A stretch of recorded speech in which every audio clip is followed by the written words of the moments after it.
हाँ, when verb comes before its subjects, may agree with the first only, not and be understood of the rest. ये clauses में ही ऐसा होता है या फिर तमाम सारे सब्जेक्ट्स उस तरह से हों तो उनमें एक ही तरह का वर्ब अगर लगता हो और शुरू में वो लग जाता है तो देखें आप यहां पे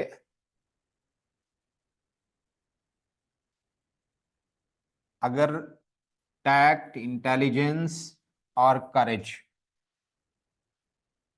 इन सभी के लिए एक वर्ब आ रहा है और जब पहले आ गया, देखिए सब्जेक्ट से पहले आया ना, बिफोर इट्स सब्जेक्ट, तो पहले वाले से एग्री कर लिया ये पहला है और बाकी के लिए वो सब मान लिया गया।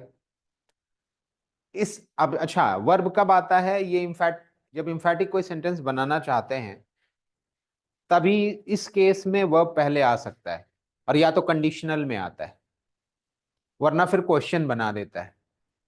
ऐसा था टैक्ट, उसकी जो टैक्ट का मतलब क्या होशियारी या चालाकी किसी चीज के मामले में या कुशलता को भी कहते हैं।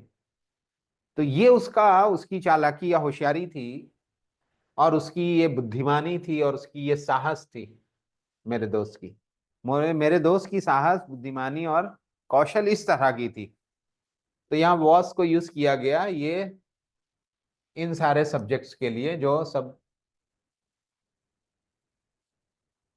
अलग अलग चीजों के लिए यूज किया जा रहा है। तो एक के लिए सिंगुलर यूज किया गया, बाकी रेस्ट के लिए वो अंडरस्टूड हो गया।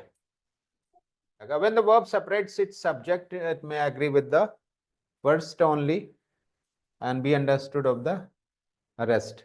ये भी वही चीज है। There was the roar of the river, thunder of lightning and the cries of men and women.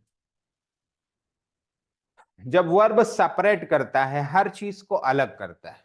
अब देखें अगर यहां पे तो दरिया का शोर है वो अलग हुआ और ये बिजली की गर्जन है वो अलग है और लोगों की चीख पुकार जो है, कराई है, वो अलग चीज है।